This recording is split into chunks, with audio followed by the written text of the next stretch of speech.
Hello भाई, नमस्ते, जय हिंद सभी को। गुड मॉर्निंग, राधे राधे, जय श्री कृष्णा। कैसे हो आप सभी मेरे भाई लोग? स्वागत है आप सभी प्यारे नौजवानों का आर्मी स्टडी के इस मंच पर। आ जाओ मेरे भाई, फटाफट हम आज की क्लास का शुभारंभ करते हैं। शशि कुमार चौधरी, आशीष भाई, आ जाओ फटाफट मेरे भाई। क्लास चालू हो चुकी है। आज हमारा टेक्निकल का ये पेपर मेरे भाई रहने वाला है। हम हर सैटरडे को टेक्निकल का पेपर है वो करते हैं, लेकिन आप सभी के लिए एक प्यारी सी सूचना भी है मेरे भाई। बुक सर स्टॉक में नहीं है, तो ध्यान रखना। फ्लिपकार्ट की ओर से बुक्स वाले सेक्शन में कोई टेक्निकल एरर आया है, जिसके चलते आप सभी बुक्स को ऑर्डर नहीं कर पा रहे हैं। तो आपको थोड़ा वेट करना होगा। बुक्स है वो शाम तक मेरे भाई आप सभी को मिलेगी, क्योंकि हम भी पूरी रात से मेरे भाई उनके साथ लगे हुए थे। जिन्होंने ऑर्डर कर दी है उनके तो आराम से आ जाएगी, कोई दिक्कत नहीं है। जो नहीं कर पाए हैं उनको मेरे भाई आज शाम तक वेट करना होगा। शाम से आप ऑर्डर कर पाओगे, क्योंकि फ्लिपकार्ट की साइड पे ही कोई ऐसा इश्यू आ गया है जिसके चलते आपको आउट ऑफ स्टॉक दिखा रहा है। चलिए, पहला प्रश्न आपकी स्क्रीन पर। पिछले बार देखिए टेक्निकल में आर्टिकल का प्रश्न है वो पूछा गया था। बताइए, प्राण एवं दैहिक स्वतंत्रता का उल्लेख हमारे संविधान के कौन से अनुच्छेद में है? आप सभी परेशान ना हो, आप अपनी पढ़ाई को कंटिन्यू रखो मेरे भाई। शाम तक जैसे ही स्टॉक उसमें डलेगा आप आराम से ऑर्डर कर देना, कोई दिक्कत नहीं है। आपको ऑफर के अंदर ही मिलेगी। टेक्निकल चीजें हैं, हो जाती है मिस्टेक। सर, प्राण एवं दैहिक स्वतंत्रता का जो उल्लेख है वो संविधान के आर्टिकल 21 में है मेरे भाई। याद रखना है, संविधान के अनुच्छेद आपके लिए बहुत इंपॉर्टेंट है। पिछले बार यहां से एग्जाम के अंदर प्रश्न मेरे भाई पूछा था। नेक्स्ट क्वेश्चन है आप सभी के लिए। मध्य प्रदेश का पन्ना जिला कौन से खनिज के लिए प्रसिद्ध है मेरे भाई? हीरा, लोहा, मैग्नीज, संगमरमर। मध्य प्रदेश का पन्ना जिला कौन से खनिज के लिए प्रसिद्ध है? सारे बच्चे बताएंगे। सर, लोटपोट के चरणों में नमन। खुश रहो मेरे भाई, इस बार आपका सपना है वो पूरा हो जाए फौजी बनने का, यही आशीर्वाद है आपके साथ। चलिए, आने दो फटाफट। आ जाओ मेरे भाई, सभी प्यारे बच्चे आ जाओ। देखिए, टेक्निकल की जो हमारी अलग से आपको जो बुक मिलेगी ना 159 की, उसमें केमिस्ट्री और फिजिक्स इंक्लूड रहेंगे। अगर मैथ वगैरह लेना है तो अलग से आपको बाई करना होगा। नर्सिंग वाले बच्चों को 199 की मिलेगी, ये शाम तक मिल पाएगी। पहले 10 बजे का फ्लिपकार्ट ने बोला था, उन्होंने अभी टाइम बढ़ा दिया है, बोला है सर शाम तक है। टाइम एग्जिट उन्होंने दिया नहीं है। उसमें देखिए आपको बायोलॉजी है, केमिस्ट्री है मेरे भाई नर्सिंग वाले में, और फिजिक्स है। ये तीनों एक ही बुक के अंदर मिलेगी। बाकी आपको जीके मैथ लेना है तो अलग लेना पड़ेगा। पन्ना जिले है, ये कौन से खनिज के लिए प्रसिद्ध है सर? हीरे के लिए है मेरे भाई। कर्नाटक का जो कोलार शहर है वो सोने के लिए प्रसिद्ध है, याद रखना। मैग्नीज का सबसे ज्यादा उत्पादन कहां होता है? उड़ीसा में होता है मेरे भाई, आप सभी को ध्यान रखना है।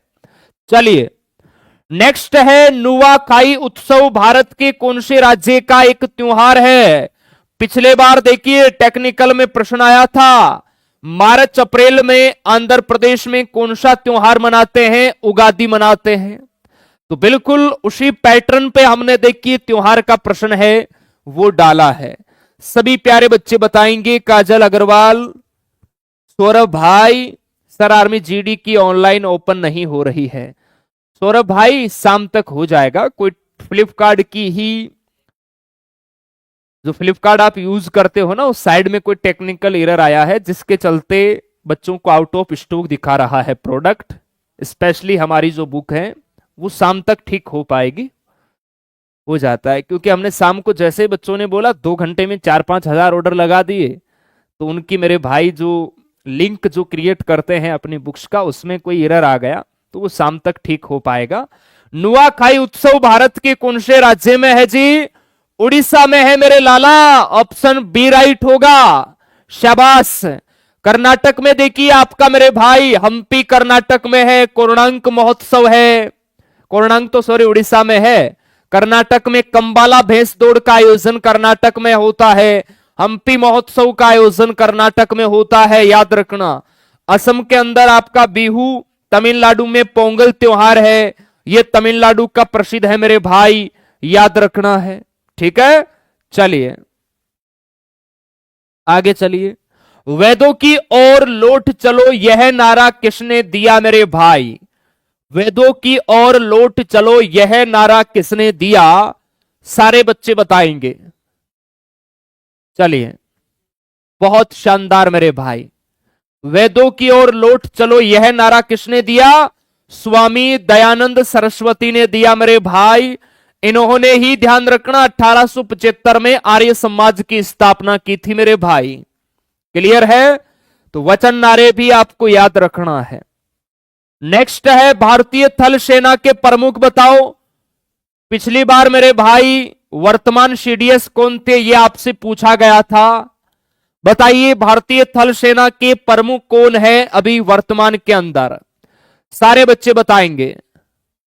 चलिए, बहुत शानदार। जीडी का पेपर शाम को होता है ना मेरे भाई, यूट्यूब पर 7:50 पर होता है। ये टेस्ट भी आप लगा सकते हैं, कोई दिक्कत वाली बात नहीं है।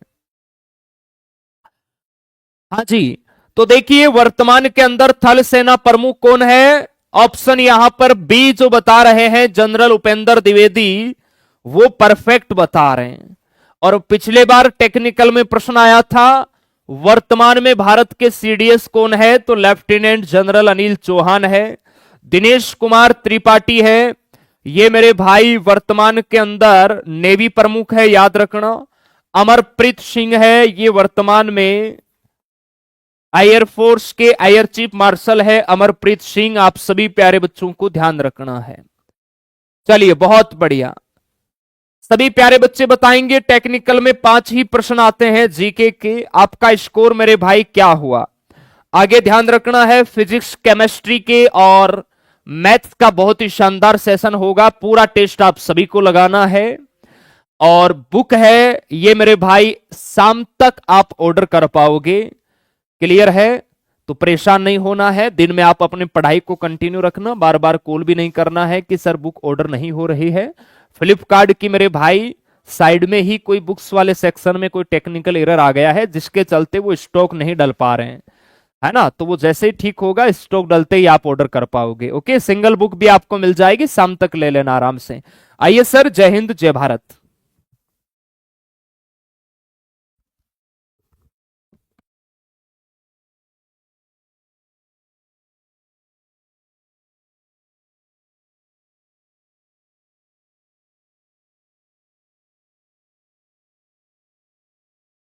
कहते हैं मंजिल उन्हीं को मिलती है जिनके सपनों में जान होती है। मंजिल उन्हीं को मिलती है जिनके सपनों में जान होती है। पंखों से कुछ नहीं होता, हौसलों से उड़ान होती है, हौसलों से उड़ान होती है। अगर जिंदगी में सफल होना है तो संघर्ष करना सीखिए, मेहनत करना सीखिए। जिस दिन चीटिंग छोड़ दोगे उस दिन सफलता के शिखर पर भी पहुंच जाओगे। चलिए दोस्तों, स्टार्ट करते हैं टेक्निकल स्पेशल। और होने वाला है आज अच्छा सैटरडे का ये शानदार पेपर। लेकिन दोस्तों, आप सभी को अभी बीजू सर ने भी बताया था कि कल शाम को हमने जैसे ही बुक का जो सेकंड स्टॉक लॉन्च किया था, और नर्सिंग टेक्निकल के लिए जो पहली बार लॉन्च हुई थी, हमारी बुक्स लॉन्च होने के कुछ ही समय में जो जीडी वाले कॉम्बो वो तो जा रहे थे, लेकिन हमने ये कहा था कि मॉर्निंग में आपको सुबह 10 बजे से एक एक सिंगल बुक आप ले सकते हो। लेकिन उसमें फ्लिपकार्ट पर ही कोई टेक्निकल इश्यू हुआ है, तो उन्होंने ये आश्वासन दिया है कि शाम तक ये समस्या हम सॉल्व कर देंगे। तो आप निश्चिंत रहिए, जिनकी बुक ऑर्डर नहीं हो रही है कोई दिक्कत नहीं, शाम तक आप चेक करते रहो, जैसे ही होता है आप ऑर्डर कर सकते हो, है ना। बाकी उसी ऑफर में मिल जाएगी, आप टेंशन नहीं लेना है, क्योंकि जैसे ही स्टॉक खुलेगा आपको अगले 12 घंटे ऑफर मिलेगा। ठीक है, अब आते हैं हम अपन पेपर के ऊपर।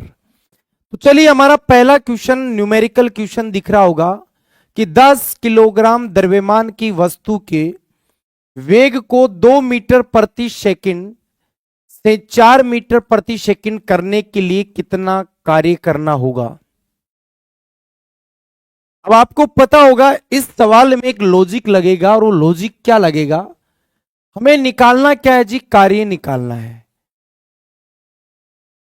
कार्य निकालना है। अब देखो यहां मैं 3-4 कॉन्सेप्ट सिखाता हूं आपको। जब भी आपको वेग में परिवर्तन दिया हुआ है तो किया गया कार्य दोस्तों ध्यान रखना गतिज ऊर्जा के अंतर से निकालना है, ke2 माइनस ke1 से निकालना है। और यहां पर आप देखोगे 1/2 m2v2 का स्क्वायर 1/2 m1v1 का स्क्वायर। आप कहोगे सर ये कहां से लाए, तो दोस्तों देखो गतिज ऊर्जा का फॉर्मूला होता है 1/2 mv स्क्वायर। तो ke2 है तो m2v2 कर दिया, ke1 है तो m1v1 कर दिया, ठीक है। अब देखो यहां पर 1/2 इंटू m1 और m2 का वैल्यू आपको 10 दे रखा है जी, 10 गुणा v2 कितना दिया है 4, तो 4 का स्क्वायर माइनस 1/2 m1 भी 10 है और ये 2 का स्क्वायर हो गया। इसको तो यहां काट दीजिए 5 आ गया, गुणा देखो काटो मत इसको, है ना, कॉमन ले लो, एक बार कॉमन ले लेते। देखो 1/2 गुणा 10 कॉमन ले लिया तो यहां 4 का स्क्वायर 16, वहां 2 का स्क्वायर 4। अब काट दीजिए 5 बार, तो 5 इंटू 12 यानी कि आपका उत्तर 60 जूल आ जाएगा। 60 जूल जिसका उत्तर आ रहा है एकदम करेक्ट आ रहा है जी, बहुत बढ़िया, है ना। कविता दास, नर्सिंग असिस्टेंट कॉमो में सिर्फ साइंस एंड प्रैक्टिस सेट है और सारी बुक कहां से है? अलग से होगी वो। नर्सिंग का जो कॉम्बो है ना उसके अंदर आपको साइंस वाली बुक में कॉम्बो ही तो है, 3 सब्जेक्ट है उसमें, बायोलॉजी फिजिक्स केमिस्ट्री, अलग अलग नहीं है, एक ही बुक में मिल जाएगी। और एक प्रैक्टिस वाली अलग से है, वो कॉम्बो बना दिया ना, तो उसमें 4 हो गए ना एक तरीके से। जीके मैथ है वो आपको अलग से देखना पड़ेगा। चलिए आगे बढ़ते हैं। ध्वनि के वेग का मान सबसे कम किस में होता है? ठोस में, द्रव में, पारे में, गैस में। ध्वनि का जो वेग होता है वो सबसे कम किस में होता है, ये बताइए जी, बताइए ध्वनि का वेग सबसे कम किस में होता है। अब देखो टेक्निकल का नाम आते ही नर्सिंग वाले कहां भाग गए, अरे तो नर्सिंग वालों को तो लगाना ही है, फिजिक्स और केमिस्ट्री के क्वेश्चन उनके भी आते हैं, टेस्ट तो उनको भी लगाना है। अब जीडी का कोई बंदा लगा रहा है तो दिक्कत क्या है भाई, बढ़िया है ना, वो अच्छे से अच्छे सवालों को और कवर कर रहा है। जिज्ञासा होनी चाहिए, जुनून होना चाहिए, सीखने का जज्बा होना चाहिए। ध्वनि का वेग जो है दोस्तों सबसे ज्यादा ठोस, फिर द्रव है, और सबसे कम पूछा है तो सबसे कम दोस्तों गैस में ही होगा। ओके, तो डी ऑप्शन इसका एकदम करेक्ट होगा। चलिए, तड़ित चालक बनाने के लिए प्रयुक्त धातु कौन सी है? जिंक, कॉपर, एल्यूमिनियम, लोहा। दोस्तों तड़ित चालक क्या होता है? तड़ित चालक होता है जो आकाशीय बिजली से हमें सुरक्षित करता है, आकाशीय बिजली से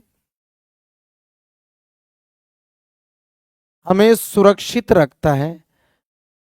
वो तड़ित चालक है जो घरों पर, मकान के ऊपर लगाया जाता है, उसको तड़ित चालक कहा जाता है। होगा आप लोगों के हैं क्या, किसके घर में तड़ित चालक लगा हुआ? तड़ित चालक होता है जो घर की छत के ऊपर ऐसे लगता है और जमीन से कनेक्ट होता है वो, ताकि जैसे ही आकाशीय बिजली गिरती है तो उसमें जो आवेश आते हैं ना वो उसको खींचकर जमीन में धकेल देगा, जनहानि या फिर हमारे मकान के ऊपर कोई नुकसान नहीं होने देगा। तो ये दोस्तों किसका बनाया जाता है? देखो तड़ित चालक तांबे का भी बन सकता है, एल्यूमिनियम का भी बन सकता है, नरम लोहे से भी बनता है, तीनों से बन सकता है। लेकिन इन तीनों में अगर देखें तो बेस्ट कौन सा होगा? तांबे वाला होगा, कॉपर वाला। हालांकि एल्यूमिनियम का भी बन सकता है, कोई दिक्कत नहीं, नरम लोहे का भी बना सकते हो, लेकिन बेस्ट कौन सा रहेगा? तांबे वाला रहेगा। चलिए फोकस दूरी और वक्रता त्रिज्या के मध्य क्या संबंध है? फोकस दूरी और वक्रता त्रिज्या के बीच में क्या रिलेशन है, ये आपको बताना है। बताइए। तो फोकस दूरी दोस्तों आप जानते हो, हम जब अवतल दर्पण की बात करते हैं,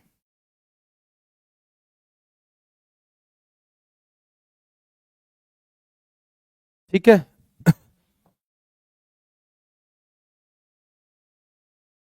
यहां से ये देखो, ये दोस्तों जो पॉइंट है ना, ये है फोकस दूरी एफ, इसको एफ से लिख रहे हैं, और ये फोकस दूरी हो गई, सॉरी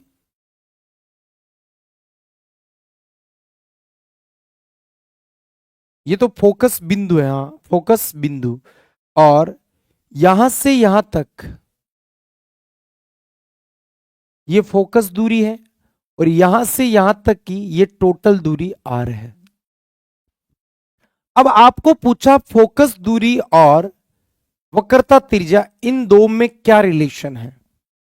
इन दो, ये मुख्य फोकस है भाई, ध्यान रखना, इन दोनों में क्या रिलेशन है? तो हम ये कहेंगे कि फोकस दूरी है वो त्रिज्या की आधी होती है, या तो ये कह दो, या त्रिज्या जो है वो फोकस दूरी का डबल होती है। अब आप खुद देख लीजिए, फोकस दूरी त्रिज्या की आधी होती है, डी ऑप्शन एकदम करेक्ट होगा, सी नहीं होगा, डी वाला ऑप्शन सही होगा, ध्यान रखना। चलिए अगला सवाल, अबिंदुकता दोष दूर करने के लिए निम्नलिखित में से किस लेंस का प्रयोग करना चाहिए? द्विफोक्सी लेंस, उत्तल लेंस, अवतल लेंस, बेलनाकार लेंस। दोस्तों अबिंदुकता दोष कौन सा होता है? अबिंदुकता दोष होता है जिसको हम दृष्टि वैषम्य दोष कहते हैं, दृष्टि वैषम्य दोष कहते हैं, या एस्टिनिज्म भी कह सकते हैं। अबिंदुकता दोष को दूर करने के लिए हम किस लेंस का प्रयोग करेंगे? तो दोस्तों देखो, द्विफोक्सी तो होता है जरा दृष्टि दोष के लिए, उत्तल होता है जी दूरदृष्टि के लिए, और अवतल होता है निकट दृष्टि के लिए, ठीक है। तो बचा कौन सा जी? बेलनाकार लेंस, ये बेलनाकार लेंस होगा, है ना। बेलनाकार लेंस को हम सिलेंड्रिकल लेंस भी बोलते हैं। कौन से लेंस? सिलेंड्रिकल लेंस भी बोलते हैं। ओके, चलिए अगला सवाल है, स्त्रियों की आवाज पुरुषों की अपेक्षा पतली होती है, क्योंकि स्त्रियों की आवाज पुरुषों की अपेक्षा पतली होती है। भाई जो लुगाई होती है उसकी आवाज आदमी से पतली होती है, क्यों होती है? आवर्ती जो होती है वो अधिक होती है, आयाम अधिक होता है, तरंग दैर्घ्य अधिक होता है, या वेग अधिक होता है? भाई महिलाओं की आवाज पुरुषों की अपेक्षा पतली होती है, तीखी होती है, ऐसा क्यों? क्योंकि दोस्तों महिलाओं की जो आवाज है उनका तारत्व जो होता है ना, पिच बोलते हैं जिसको, तारत्व अधिक होता है, और तारत्व डिपेंड करता है किस पे? आवृत्ति पर। तो सर उनकी आवृत्ति भी ध्यान रखना अधिक होती है, इसका उत्तर यही होगा, इनकी आवृत्ति पुरुषों की आवाज से क्या होती है? तेज होती है। अरे उत्तर गलत बता रहे हो मेरे शेरों, बी कौन बता रहा है? सी बता रहा है, वो गलत जा रहा है, इसलिए कह रहा हूं पढ़ लो, अभी नहीं पढ़े तो फिर पढ़ोगे कब? बताइए अदिश राशि कौन सी है? बल, बलागुण, दाब, वेग।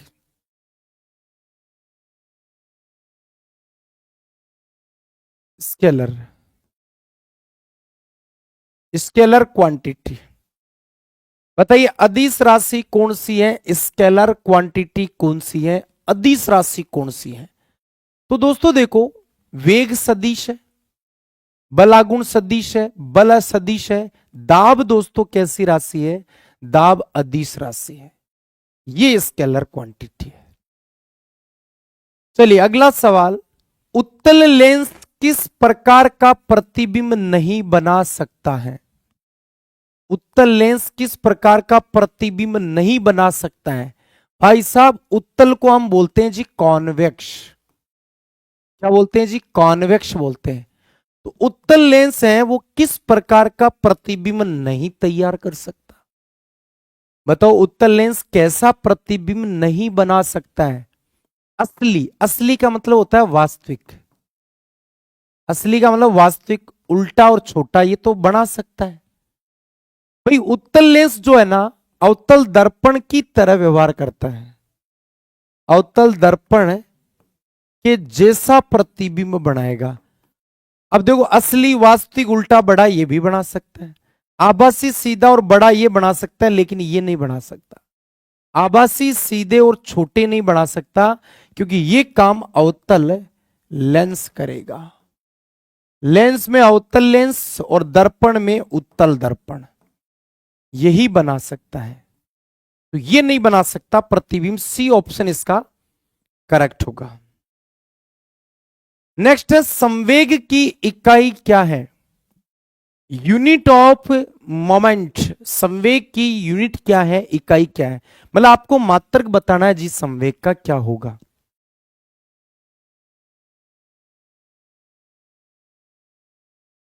बताइए संवेग का मात्रक। दोस्तों संवेग का सूत्र क्या होता है जी? P बराबर mv होता है। अब आप निकाल लो इन दोनों के अलग अलग। m का यूनिट हो जाएगा आपके द्रव्यमान का केजी और वेग का मीटर पर सेकंड। तो किलोग्राम मीटर प्रति सेकंड, किलोग्राम मीटर प्रति सेकंड, इसको ऊपर लेके जाओ, इसको ऐसे भी लिख सकते हो आप, किलोग्राम मीटर। सेकंड को ऊपर लेके आओ तो सेकंड का इनवर्स हो जाएगा। तो केजी मीटर सेकंड का इनवर्स, ये ऐसे भी लिख सकते हो आप इसको। भाई बट्टे में सेकंड था उसको ऊपर लाए तो इनवर्स हो जाएगा, दिक्कत का है? बी ऑप्शन सही होगा। चलिए घड़ी के स्प्रिंग में भंडारित ऊष्मा कौन सी है? रासायनिक, ऊष्मागत ऊर्जा, स्थितिज ऊर्जा, गतिज। घड़ी की स्प्रिंग होती है ना जिसमें हम अलार्म भरते हैं, स्प्रिंग दब जाती है तो उसमें कौन सी ऊर्जा होगी, ये दोस्तों आपको बताना है।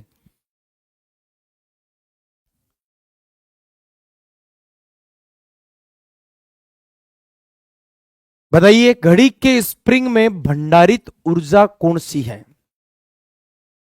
तो घड़ी के स्प्रिंग में भंडारित ऊष्मा स्थितिज ऊर्जा है। भाई गतिज तो प्रत्येक गतिशील पिंड में होती है, प्रत्येक गतिशील पिंड में होती है। प्रत्येक गतिशील पिंड होगा उसी में होगा, ये ध्यान रखना है। रासायनिक ऊर्जा आपको पता है विद्युत सेलों के अंदर होती है। चलिए अगला सवाल, चार माध्यम दिए हैं दोस्तों, ए बी सी डी। आपको ऐसे चार माध्यम दिए हैं, ये लो जी हमने लिख लिया चार माध्यम ए बी सी और डी।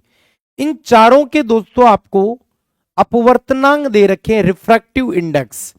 जैसे पहले का दे रखा है 1.25, 1.25, 2.5, 3 और 4। किस माध्यम में प्रकाश का जो वेग है वो सबसे ज्यादा होगा?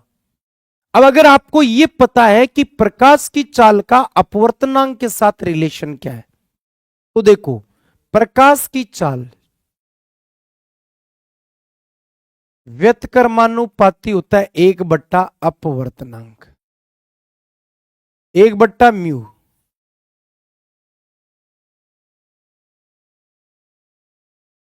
अब देखो जिसका अपवर्तनांक ज्यादा होगा उसमें चाल कम होगी, और ये कह रहा सबसे ज्यादा किस में होगी, तो जिसका सबसे कम होगा उसमें सबसे ज्यादा होगी। सबसे कम कौन सा है जी? ये वाला है जी, ये वाला ए वाला है। तो यहां अपना उत्तर ए आ जाएगा। जिसका अपवर्तनांक सबसे कम होगा उसी में प्रकाश की चाल सबसे ज्यादा होगी। ये हम प्रकाश में भिड़ते ही पढ़ते हैं शुरुआत में इस टॉपिक के अंदर। ठीक है, चलिए, यदि कोई मशीन 1 वाट शक्ति से 1 घंटे तक कार्य करे तो कितना कार्य होगा? यदि कोई मशीन 1 वाट पावर से 1 घंटे तक कार्य करे तो कार्य कितना कर रही हो? जी बताइए। देखें, छोटा सवाल है लेकिन बड़ा धमाका है ये सवाल। जितना छोटा उतना धमाका। बता दो, देखिए एकदम आसान सवाल, सिर्फ सूत्रों का, फॉर्मूलों का खेल है और कुछ भी नहीं है इसमें।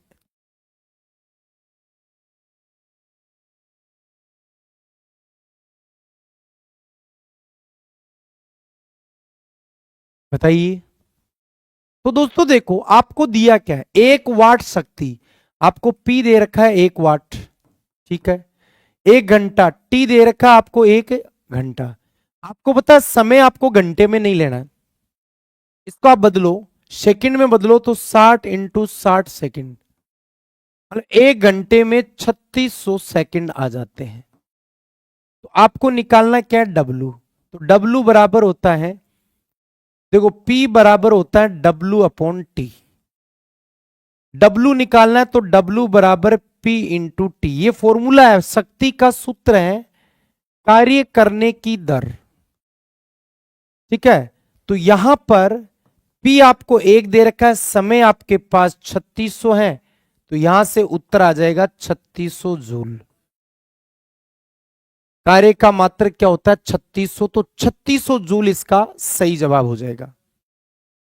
चलिए, आर्द्रता मापने के लिए निम्नलिखित में से किस उपकरण का प्रयोग किया जाता है? आर्द्रता का मतलब होता है ह्यूमिडिटी, नमी। नमी या आर्द्रता को अगर मापना है तो किस यंत्र का प्रयोग करेंगे? नर्सिंग और टेक्निकल दोनों को लगाना है ये पेपर, भूल मत जाना, फिजिक्स केमिस्ट्री दोनों के हैं। और अगर अदर ट्रेड का बंदा है तो मैं उसको भी सैल्यूट करता हूं अगर वो क्वेश्चन लगा रहा है तो, क्योंकि उसकी सोच बड़ी है। सवालों का सिलसिला ऐसे ही जारी रहेगा। ग्रीगर मूलर काउंटर, दोस्तों इससे तो रेडियो एक्टिवता की गणना की जाती है, यह ध्यान रखना है। अल्टीमीटर से वायुयान की ऊंचाई मापते हैं, वायुयान की क्या मापते हैं? ऊंचाई। एनीमोमीटर से वायु की चाल मापते हैं। तो बचा क्या? हाइग्रोमीटर, यही इसका सही जवाब होगा। चलिए, निम्न में से किसकी तरंग दैर्घ्य सबसे ज्यादा होती है? एक्सरे, गामा रे, इंफ्रारेड रे, अल्ट्रावायलेट रे। देखो ये सीधा सा, ये अक्ष किरणें हैं, ये गामा किरणें हैं, ये अवरक्त किरणें हैं, और ये पराबैंगनी किरणें हैं।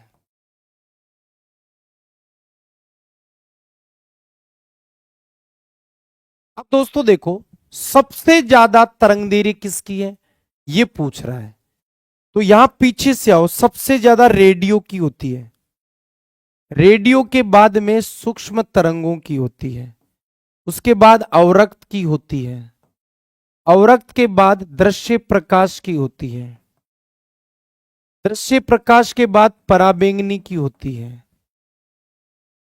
ये क्रम आपको आना चाहिए। पराबैंगनी के बाद में एक्सरे की होती है, और लास्ट में गामा। गामा की तरंग दैर्घ्य सबसे कम है, बाकी सबसे ज्यादा है। तो सबसे ज्यादा किसकी है? रेडियो वेव्स है क्या ऑप्शन में? नहीं है, नहीं है, छोड़ो। सूक्ष्म है क्या? नहीं है। अवरक्त है क्या? ये रही जी, बिल्कुल। इंफ्रारेड इसका एकदम करेक्ट आंसर हो जाएगा। चलिए, निम्नलिखित में से किसकी कोई इकाई नहीं है? बताइए, ये जो चार आपको दे रखे हैं ना, इनमें से किसकी यूनिट नहीं है, जिसका मात्रक नहीं है? वो कौन सी इकाई है बताइए। इनमें से किसकी कोई इकाई नहीं है, मतलब कोई भी यूनिट नहीं है, ऐसा कौन सा है?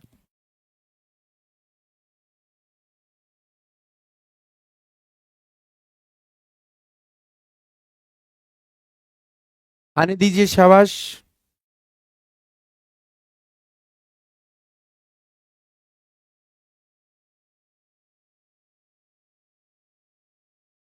बताइए।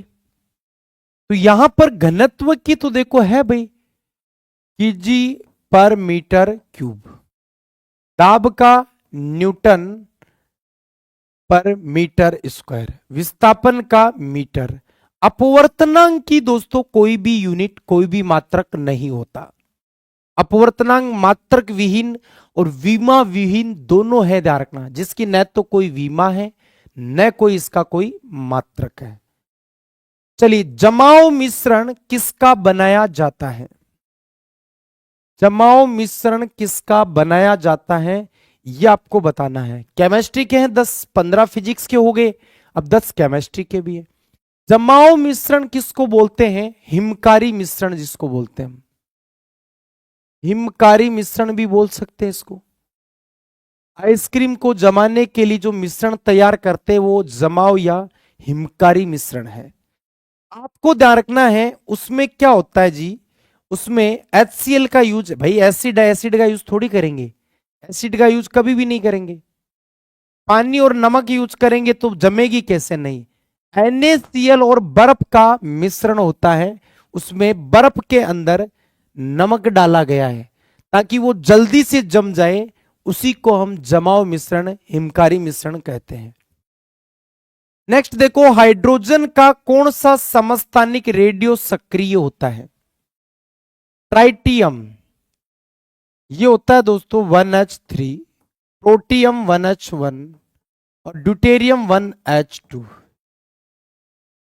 दोस्तों 1H2 वाला है ना ड्यूटेरियम, इससे भारी जल का निर्माण होता है। भारी जल जिसको हम D2O बोलते हैं, इसका निर्माण होता है इससे। तो भारी जल का निर्माण होता है ड्यूटेरियम से। और जो रेडियो एक्टिव होता है ना वो है ट्राइटियम दोस्तों। कौन सा होता है जी? वो ट्राइटियम होता है।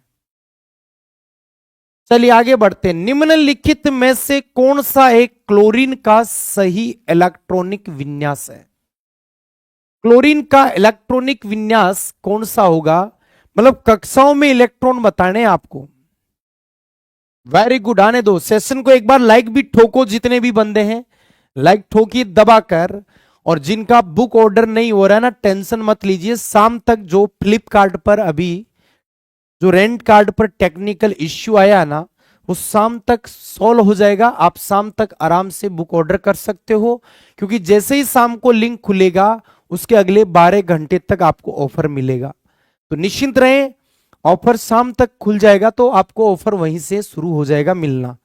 ठीक है, ऐसा मत सोचना कि भी शाम तक ऑफर पूरा हो जाएगा, नहीं। जैसे ही बुक वापस खुलती है, क्योंकि अभी फ्लिपकार्ट से ही टेक्निकल इश्यू है, हमारी ओर से कोई नहीं है। ठीक है। क्लोरीन दोस्तों होता है, क्लोरीन ये 17 पे आता है। इसको ऐसे लिखते हैं 1H2, 2H2, 2P6, 3H2, 3P5, 5 2 7 6 13 4 17। तो देखो पहली कक्षा में कितने हैं जी? 2 है जी। दूसरी में कितने हैं जी? 8 है जी। तीसरी में कितने हैं जी? 7 है जी। तो 2 8 7, 2 8 7, 2 8 7, 2 8 7, बी ऑप्शन करेक्ट होगा। चलिए, मेसोन के खोजकर्ता कौन है? Thomson, Yukawa, Chadwick, Pauli. Meson कण के खोजकर्ता कौन है? भाई जैसे इलेक्ट्रॉन, प्रोटॉन, न्यूट्रॉन कण है ना, वैसे मेसोन के भी खोजकर्ता है। कौन है मेसोन के? देखो थॉमसन तो इलेक्ट्रॉन के खोजकर्ता है, न्यूट्रॉन जेम्स चैडविक नाचे तो न्यूट्रॉन के खोजकर्ता हो गए। युकावा हो जाएंगे दोस्तों मेसोन के खोजकर्ता। कौन हो जाएंगे? युकावा। अगला है, इलेक्ट्रॉन तब तक युग्मित नहीं होते जब तक कि इनके लिए प्राप्त रिक्त कक्षक समाप्त न हो जाए। ये नियम कौन सा है? मतलब हाइजेनबर्ग का नियम, अबव नियम, पाउली का नियम, हुंड का नियम। ये किसने कहा था कि जब तक इलेक्ट्रॉन युग्मित, मतलब डबलिंग तब तक नहीं करना है जब तक कि उसके लिए रिक्त स्थान खाली नहीं हो जाए। मतलब जैसे ये कोई मान लो पी ब्लॉक है, पी कक्षक है, उसमें पी उपकोष है, उसमें ये 3 कक्षक है। जैसे मान लो पी के अंदर मुझे 4 भरने हैं। वैसे पी में आपको पता है मैक्सिमम 6 आ सकते हैं, लेकिन मुझे 4 ही भरने हैं। तो पहले आपको सिंगल सिंगल ले जाना है ऐसे, है ना, फिर डबलिंग करना है। ये ऐसा नियम किसने बताया था? ये दोस्तों पाउली ने बताया था। ये नियम किसने कहा था? पाउली ने बताया था। चलिए अब बताओ गलत जोड़ा कौन सा है इनमें से? फ्यूज तार के आगे लिखा है PB plus SN, solder wire के आगे लिखा है पीबी प्लस एसएन, बंदूक की गोली PB plus arsenic, none of this, या इनमें से कोई नहीं। इसका मतलब होता है इनमें से कोई नहीं।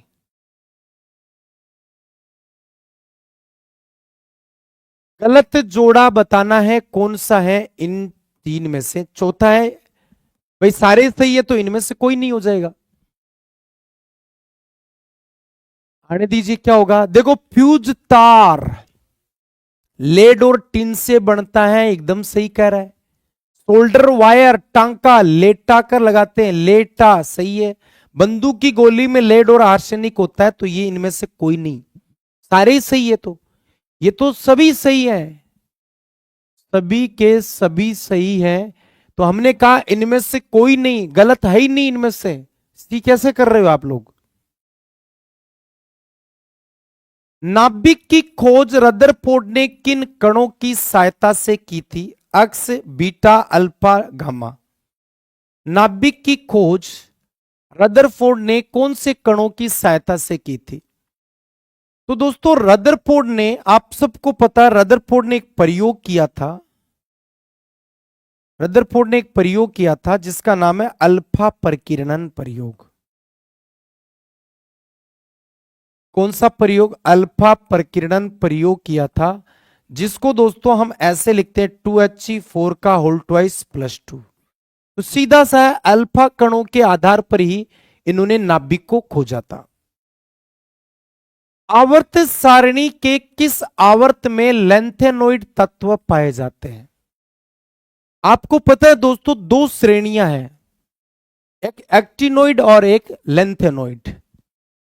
यह आपको बताना है कि कौन से आवर्त में पाए जाते हैं, चौथे में, पांचवें में, छठे में या सातवें में। लेंथेनोइड आप सबको पता है, लेंथेनोइड तत्व जो होते हैं ना वो 58 से लेकर 71 यानी कि 71 तक होते हैं। ये बताइए कौन से आवर्त में पाए जाते हैं, ये आपको उत्तर देना है इसका। आने दीजिए फटाफट।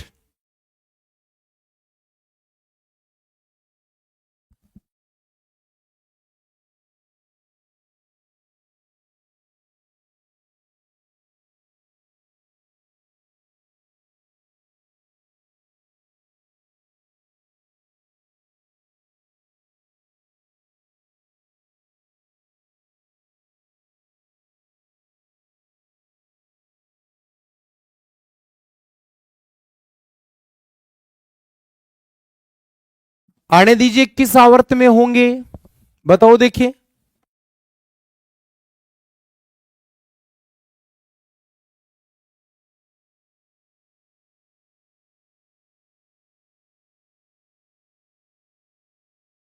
तो यहां पर दोस्तों ध्यान देना, छठे आवर्त में आ जाएंगे। बताइए किस आवर्त में आएंगे? छठे आवर्त में। किस तत्व के दूसरी कक्षा में इलेक्ट्रॉनों की अधिकता? किसी तत्व के दूसरी कक्षा में, भाई दूसरी कक्षा कौन सी है जी?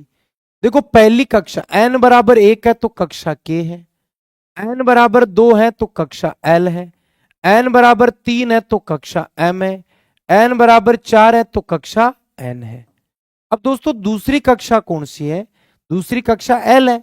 इसमें 2 होते हैं, इसमें 8 है, इसमें 18 है, इसमें 32 है। तो 8 उत्तर आ जाएगा अपना। कौन सा होगा? 8 इलेक्ट्रॉन। चलिए अंतिम सवाल अपना, चूहे मारने की दवा का रासायनिक सूत्र बताइए। चूहे मारने की दवा का रासायनिक सूत्र क्या होगा?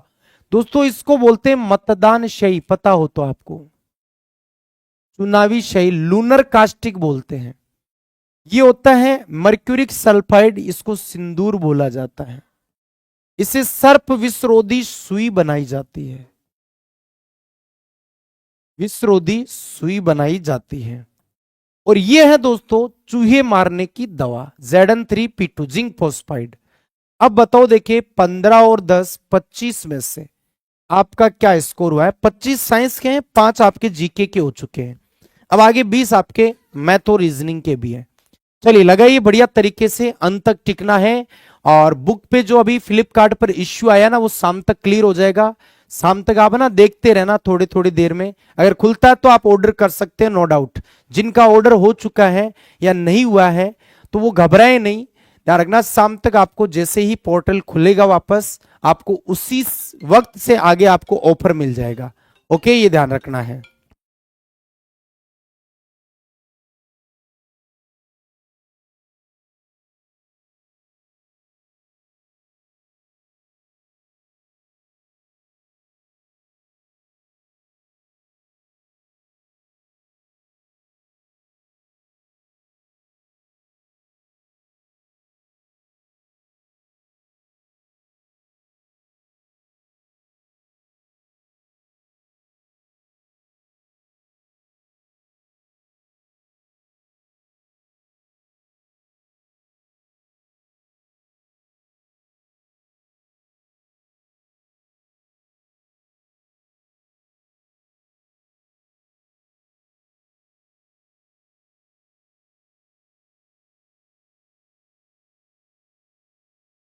हेलो नमस्कार भाई, कैसे हैं आप सभी? उम्मीद आशा है आप बहुत अच्छे होंगे। आ जाइए, प्रश्नों की बात शुरू करते हैं। यस मेरे प्यारे बच्चे, शुरू करते हैं आज का सेशन। देखिएगा क्वेश्चन क्या कहता है, आपके सामने स्क्रीन पर है। क्वेश्चन कहता है, दो पासों को एक साथ उछालने पर दोनों पासों पर समान अंक आने की प्रायिकता।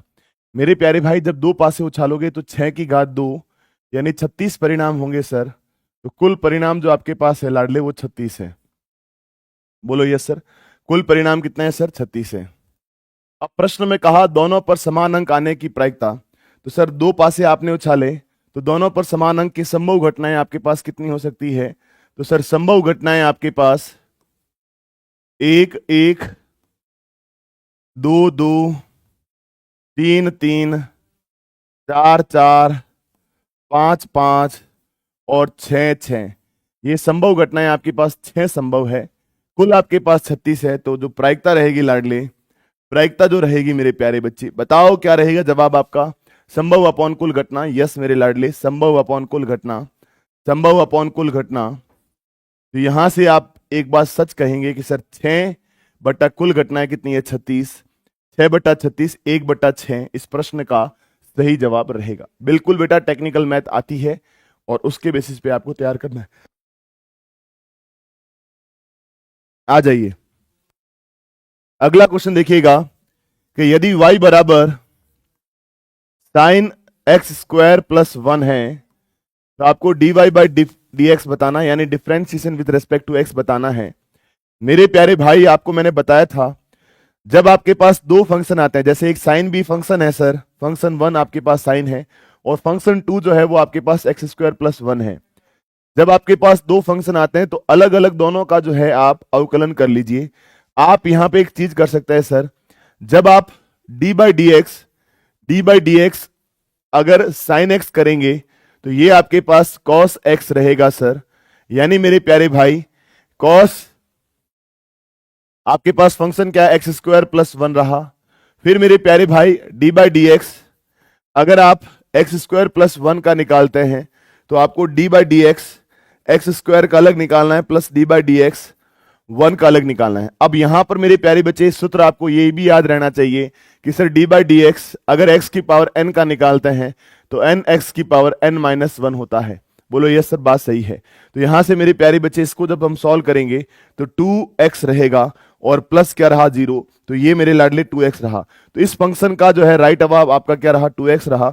और इसका जो है आपके पास sine x square plus x का ये कॉस एक्स स्क्वायर प्लस 1 रहा। तो आगे सिर्फ और सिर्फ 2x लिखना है। ये इस प्रश्न का क्या रहेगा? जवाब रहेगा। तो 2x cos x square plus 1 इस प्रश्न का राइट जवाब रहने वाला है। ध्यान रखिएगा, समाकलन अवकलन के सवाल बनेंगे, 101% बनेंगे।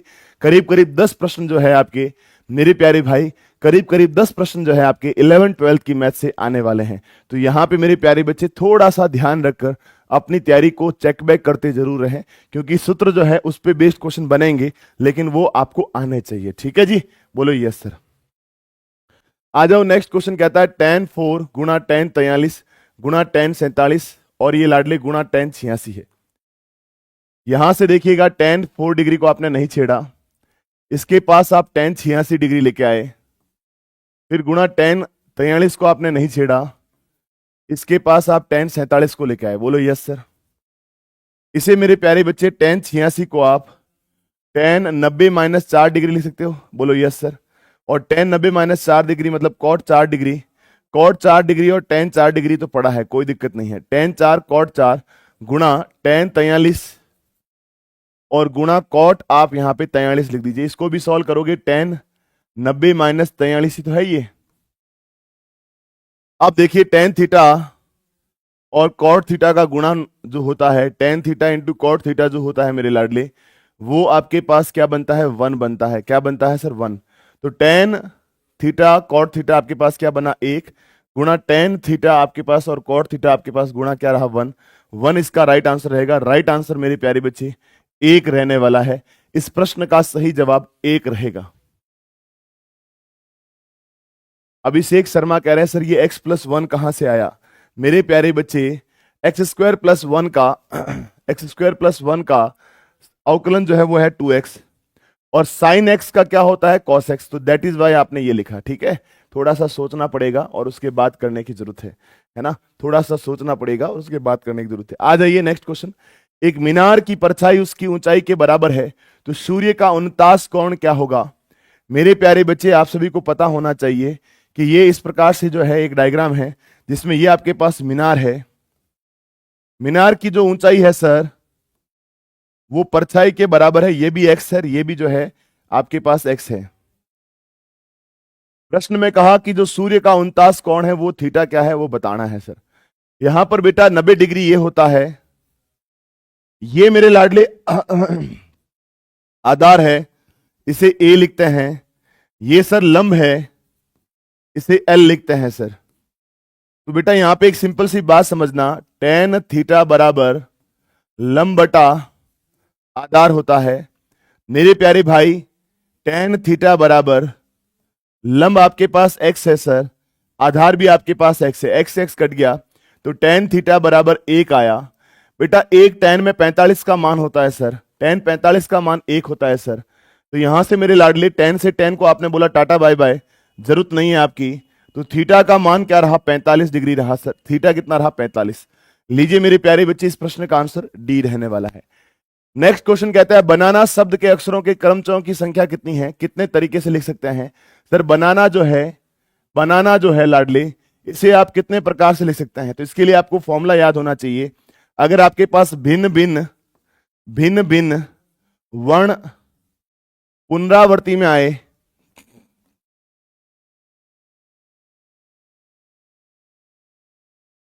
तो आपके पास क्रमचयों की कुल संख्या जो होती है, क्रमचयों की संख्या, इसके लिए मेरे प्यारे बच्चे ये सूत्र है, आपको याद रहना चाहिए कि फैक्टोरियल n बटा p फैक्टोरियल गुणा q फैक्टोरियल गुणा r फैक्टोरियल। बोलो यस सर। यहां पे मेरे प्यारे भाई आपके पास कुल संख्या कितनी है, 1 2 3 4 5 6। बोलो यस सर। और आपके पास जो a आया है ना वो कितनी बार आया है, 1 2 और 3 बार आया है। ठीक है, और आपके पास n जो है लाडले वो आपके पास कितनी बार आया, 2 बार आया है। तो यहां से मेरे प्यारे भाई आप बोलेंगे n फैक्टोरियल यानी 6 फैक्टोरियल बटा p फैक्टोरियल यानी मेरे प्यारे भाई आपके पास a 1 बार 2 बार और 3 बार आया है, 3 फैक्टोरियल। और लाडले n आपके पास 2 बार आया है, 1 और ये 2। बोलो यस सर, 2 आया है। तो ये देखिएगा 6 into 5 into 4 into 3 into 2 into 1 रहा। और नीचे मेरे प्यारे बच्चे, नीचे मेरे प्यारे बच्चे 3 गुणा 2 गुणा 1 है लाडले, 3 फैक्टोरियल। और 2 फैक्टोरियल का 2 गुणा 1 है सर। 3 दूनी 6, 6 एकम 6 कट गया और 2 एकम 2, ये 4 में भाग दिया 2 आया। यहां से देखिए 6 पंजे 30 इंटू 2 करेंगे सर 60 आएगा। इस प्रश्न का सही जवाब ऑप्शन नंबर बी रहने वाला है। बिल्कुल आसान सा प्रश्न है, थोड़ा सा सोचने की आवश्यकता है। ओंकेश्वर राह रियल साहब बहुत अच्छे, अभिषेक शर्मा शाबाश, बाकी भैया कोशिश करो।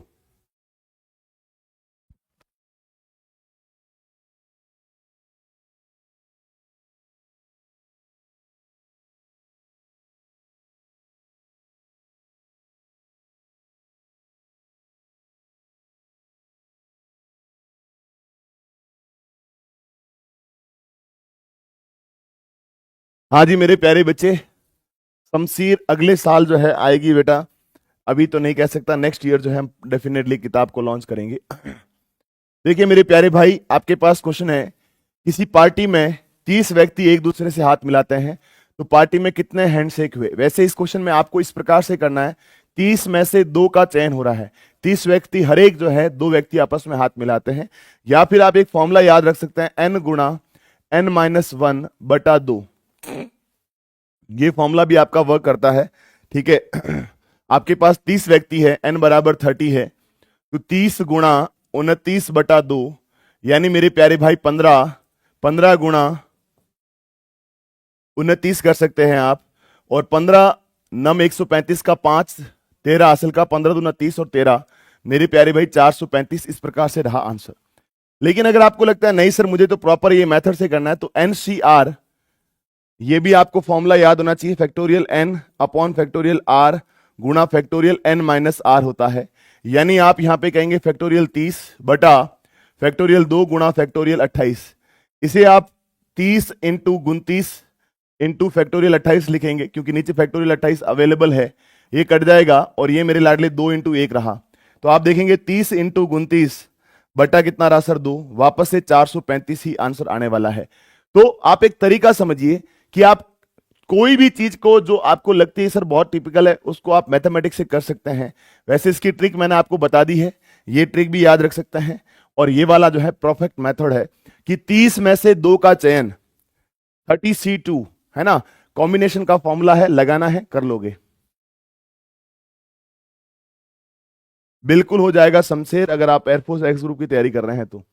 देखिए नेक्स्ट क्वेश्चन आपके सामने द्विघात समीकरण है, द्विघात समीकरण kx² minus 6x plus 3k बराबर 0 है के मूलों का योग, मूलों का जो योग है वो गुणा के बराबर है। यानी मेरे लाडले माइनस b बटा a जो है वो c बटा a के बराबर है। यानी मेरे प्यारे भाई a से a कट गया, माइनस b बराबर क्या आ रहा है सर, c आ रहा है। अब यहां से ax² plus bx plus c बराबर 0, ये a आपके पास k रहा, आपके पास b जो है लाडले वो माइनस का 6 रहा, और c आपके पास 3k रहा। अब लगाइए सर, माइनस b का मान क्या है, माइनस का 6 है सर, और c का मान क्या है सर, 3k है।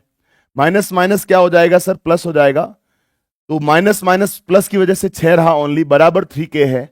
तो k बराबर 6 बटा 3, यानी k बराबर क्या रहा, 2। आपके पास k का जवाब क्या रहेगा सर, 2 रहेगा। k का राइट आंसर क्या रहेगा, 2 रहेगा। k मेरे प्यारे बच्चे 2 रहेगा, ठीक है।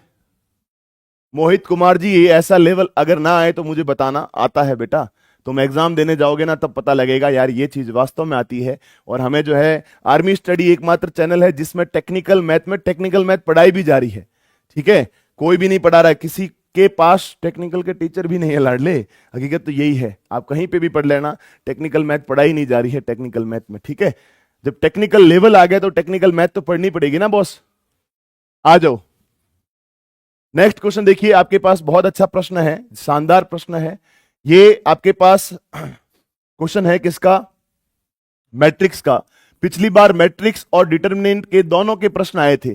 जो पिछली बार का पेपर जो कोई देके आया है उसको पता होगा कि आव्यूह और सारणिक के दोनों के क्वेश्चन आए थे, ठीक है। तो इसलिए थोड़ा सा अपने आप को प्रिपेयर करो, बी प्रिपेयर योर सेल्फ। तो देखिए ए आपके पास है 2 4 1 -3 5 -2, और लाडले जो बी है आपके पास वो है -1 4 0 और 3। सबसे पहली बात आप यहां पे जो नोट करेंगे वो ये कि सर इसमें मल्टीप्लीकेशन चाहिए a गुणा b, तो यहां पे आप कहेंगे 3/2 की मैट्रिक्स है ये 2/3 का 2/2 का जो है मैट्रिक्स है, तो ये 2 से 2 कट जाता है। जो रिजल्ट आपके पास आएगा उसमें मेरे प्यारे भाई 3/2 की वो मैट्रिक्स होगी। तो सर इसमें कैसे मल्टीप्लीकेशन होता है आपको पता होना चाहिए। इसका गुणा इस प्रकार से इन दोनों से होता है, समझ में आई बात। तो 2 का गुणा -1 से, फिर मेरे लाडले प्लस -3 का गुणा 0 से होता है। इसके बाद 2 का गुणा 4 से और प्लस -3 का गुणा 3 से। फिर लाडले इस 4 और 5 का गुणा 4 का गुणा -1 से और प्लस मेरे लाडले 5 का गुणा 0 से। फिर मेरे लाडले 4 का गुणा 4 से और प्लस मेरे लाडले 5 का गुणा 3 से। इसके बाद 1 का गुणा -1 से और प्लस -2 का गुणा 0 से, और लाडले 1 का गुणा 4 से और प्लस -2 का गुणा 3 से। अब यहां पे आप एक सिंपल सी बात देखना दोस्तों कि सर अगर हम देखते हैं -2 और ये +0, तो ये जो आपके पास रिजल्ट रहा उसमें पहला -2 आएगा डेफिनेटली। 4 दूनी 8 और -3 तिया 9, माइनस का 9, -9 करेंगे 8 में से तो माइनस का 1 रहा, माइनस का 4 और प्लस मेरे लाडले क्या रहा 0, ये लीजिए माइनस का 4 रहा। 4 चौक 16 और 5 तिया 15, इसको हमने जोड़ा सर 31 रहा। इसके बाद -1 और +0, ये आपके पास माइनस का 1 रहा। 4 और माइनस का 2 तिया 6, तो मेरे प्यारे भाई माइनस का 2 रहा।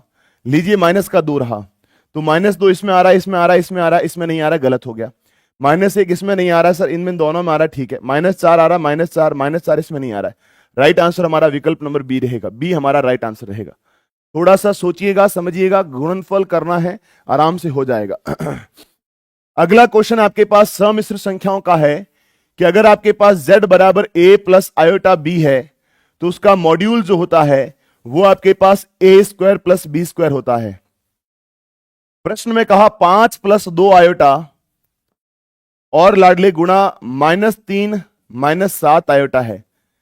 इनका जो मॉड्यूल है लाडले अलग अलग निकाल लीजिए। इसका मॉड्यूल होगा 5 का स्क्वायर प्लस 2 का स्क्वायर गुणा यहां पे -3 का स्क्वायर कर दीजिए प्लस 7 का स्क्वायर कर दीजिए, ठीक है। तो यहां पे दोस्तों ये 25 + 4 ये 29 रहा सर, गुणा गुणा, और यहां पे मेरे प्यारे भाई 9 + 50 ये आपके पास 58 रहा। 58 को मेरे प्यारे भाई आप 2 × 29 लिख सकते हैं, यानी 2 √2 अलग लिख दो और √2 और 29 लिख सकते हो। तो ये देखिए √29 गुणा √2 × √29 रहा। बोलो यस सर। अब यहां से मेरे प्यारे भाई आप कहेंगे 29 का गुणा 29 से करेंगे सर, ओनली 29 रहेगा, √2 पूरा अलग रहेगा, तो 29 √2 इस प्रश्न का सही रहेगा विकल्प। थोड़ा सा सोचेंगे करेंगे तो हो जाएगा। नारायणा राजभर बहुत अच्छे, प्रशांत कुमार शाबाश, इंदु गोस्वामी शाबाश, चंदू यादव शाबाश। आ जाइए अगला प्रश्न। ये मेरे प्यारे भाई सारणिक का क्वेश्चन है। अगर आपके पास 2/2 की सारणिक आ जाए, 2/2 की सारणिक आए तो ध्यान रखिएगा A B C D में इस A का गुणा D से होता है AD, B का गुणा C से होता है BC, तो AD माइनस BC करना पड़ता है। यही चीज आप यहां पे देखेंगे कि सर हमारे पास 14 9 -8 माइनस का 7 है। यहां मल्टीप्लीकेशन करेंगे -7 का 14 से, 14 7 84 माइनस का 84 रहा, और मेरे लाडले -8 9 72, 14 7 98 सॉरी, माइनस का 98 रहा, 8 9 72 माइनस का 72 है सर। अब ये माइनस का 98 माइनस माइनस प्लस 72 रहा। मेरे प्यारे भाई 98 में से 72 घटाएंगे 26 और नेगेटिव का रहेगा, राइट आंसर क्या रहेगा बी का।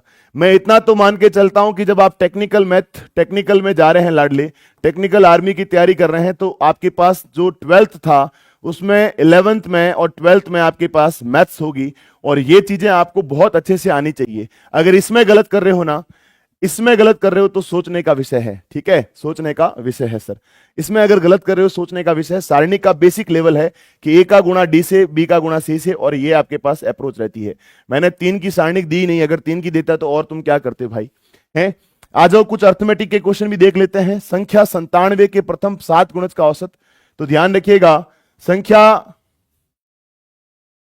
गुणा n+1/2, ये हमारे पास फॉर्मूला रहता है।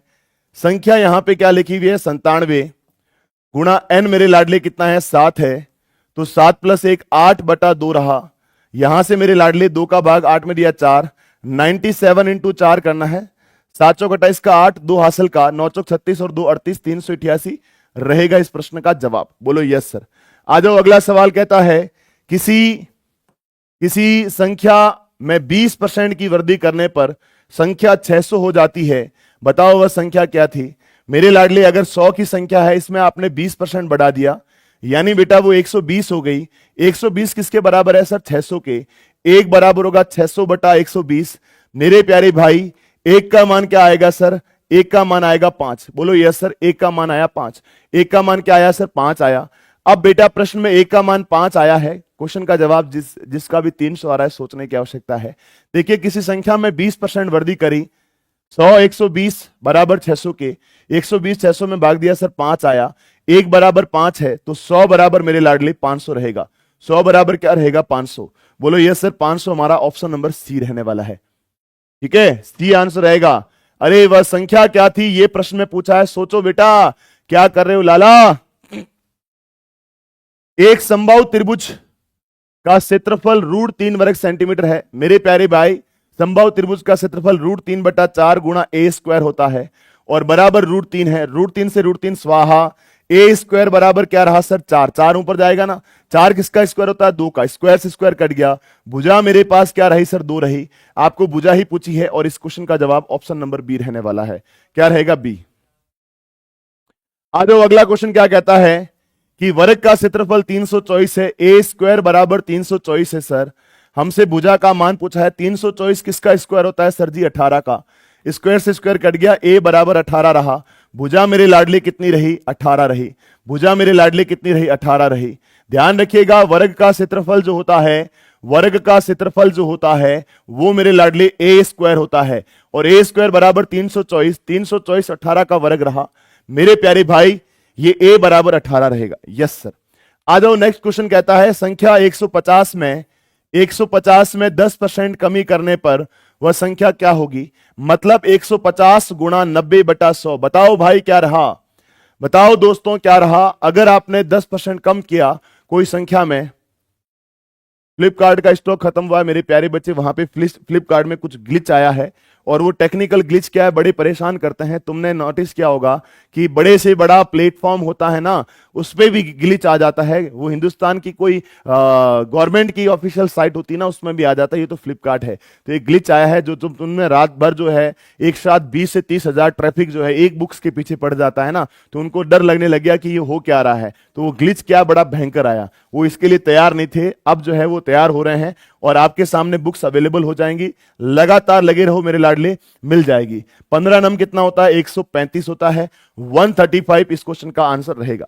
आ जाओ कुछ क्वेश्चन करते हैं हम रीजनिंग के। देखिएगा 46 4 9 20 43 और क्वेश्चन मार्क और उसके बाद 185 है। यहां पे आप एक सिंपल सी बात समझना सर, 4 दूनी 8 प्लस 1 9, 9 दूनी 18 प्लस 2 20, 20 दूनी 40 प्लस 3 43। अब 43 दूना 86, 86 प्लस 4 जोड़िए 90 रहा सर। और 90 का गुणा अगर आप 90 का गुणा 2 से करें और उसमें 5 जोड़ें सर, आपके पास 185 आएगा। इस प्रश्न का जवाब 90 रहने वाला है। बोलो यस सर। अगला क्वेश्चन देखिए DAC GWH JSM MOR। मेरे प्यारे भाई आपको पता होना चाहिए, ये 4 पर है, ये 7 पर है, ये 10 पर है, ये 13 पर है। सर जुड़ रहा है 3, सर जुड़ रहा है 3, आगे जुड़ रहा है 3। मेरे प्यारे भाई 13 में 3 जोड़ोगे 16, 16 पे रहता है P। बोलो यस सर। आगे मेरे प्यारे बच्चे यहां पे देखिएगा P सब में इन दोनों में जो है नहीं आ रहा है, ठीक है। अगला देखिए A आपके पास 27 पर भी होता है, 1 पर भी होता है। ये 23 हो रहा है लाडले, तो आपने कहा सर 4 घटाया। फिर ये 19 हो रहा है सर, आपने कहा सर 4 घटाया। फिर ये 15 हो रहा है सर, 4 घटाया। अब मेरे प्यारे भाई 15 में 4 घटाओ, आपने कहा 11, 11 पे K लीजिए इस क्वेश्चन का आंसर ये रहेगा, ये नहीं रहने वाला है। थोड़ा सा सोचने की जरूरत है। जिंदगी में सोचोगे तो दुनिया तुम्हें सलाम ठोकेगी और नहीं सोचोगे तो बैठे रह जाओगे, ध्यान रखना। मेरे प्यारे भाई, परेशान का जिस प्रकार से रिलेशन होता है चिंतित से, निश्चिंत का जो है रिलेशन मेरे प्यारे बच्चे काम से होता है। शांत रहना जो है, जैसे कहते हैं ना Mahendra Singh Dhoni MSD cool captain क्यों है? क्योंकि वो शांत रहते हैं, काम रहते हैं, चाहे कुछ भी हो जाए अपने लक्ष्य पे अडिग रहते हैं। ठीक है, तो काम रहना। जैसे परेशान का पर्यायवाची जो है लाडले वो निश्चिंत है, परेशान का जो है पर्यायवाची चिंतित है, पर्यायवाची चिंतित है, उस इसी प्रकार से निश्चिंत का मेरे लाडले प्रशांत रहने वाला है। बोलो यस सर। निम्न में कौन सा जो है अन्य तीन से भिन्न है? सर इसमें 475, 667, 143, 324 में कौन सा भिन्न नजर आ रहा है? मेरे प्यारे बच्चे 324, क्योंकि ये एकमात्र पूर्ण वर्ग संख्या है। ये एकमात्र पूर्ण वर्ग संख्या है, पूर्ण वर्ग संख्या है, यानी मेरे लाडले ये 18 का जैसे स्क्वायर है और कोई भी किसी संख्या का स्क्वायर नहीं है। ये इस प्रश्न का सही जवाब रहेगा। आपके पास क्वेश्चन लिखा फॉरहेड, फॉरेंसिक, फॉरेस्ट और फॉरमोस्ट, इनको अरेंज करना है सर। तो देखेंगे आप FORE और FORE, इन सब में FORE आ रहा है, इसके बेसिस पे तो हम कर ही नहीं सकते हैं। H सर जी 8 पे होता है, M 13 पर होता है, N 14 पर होता है, ये S 19 पर होता है। तो सबसे पहले क्या आएगा? H, यानी पहला नंबर पहले आएगा। ये खत्म हो गया सर। अब आपका 13, 14 और 19 में सर 13 नंबर आएगा, एक के बाद 4 आया सर, ये भी खत्म हो गया। 14 और 19 में सर 2 नंबर आया सर। अब इसके बाद क्या आया? 3 नंबर। तो ये जो है आपके पास किस ऑप्शन में है? 1, 4, 2 और 3, ये मेरे लाडले ऑप्शन नंबर ए में है। अब मुझे बताओ कि आपके इस 20 पेपर के जो है सेशन में क्या 18 प्लस बन रहे हैं? अगर 18 प्लस नहीं बन रहे हैं तो मेरे प्यारे भाई मिशन फौजी बैच अभी भी चल रहा है, उसमें जुड़ जाना मेरे लाडले, नहीं तो मेरे लाडले गड़बड़ होने वाली है। मैं अभी कह रहा हूं मेरे लाडले, जिसका टेक्निकल का पेपर है, ईमानदारी से बता रहा हूं, जो टेक्निकल के लिए जा रहा है, तो ये बात दिमाग में फिट कर लेना, कम से कम 7 से 8 क्वेश्चन जो है, 7 से 8 क्वेश्चन तो प्योर मेरे लाडले टेक्निकल मैथ के ही आएंगे। और ये लाडले आपके टेक्निकल जो हमारा मिशन फौजी बैच है उसमें चल रही है, वो अभी स्टार्ट नहीं हुई है, वो 1 फरवरी के बाद जो है करीब करीब 10 से 15 फरवरी के बीच होगी।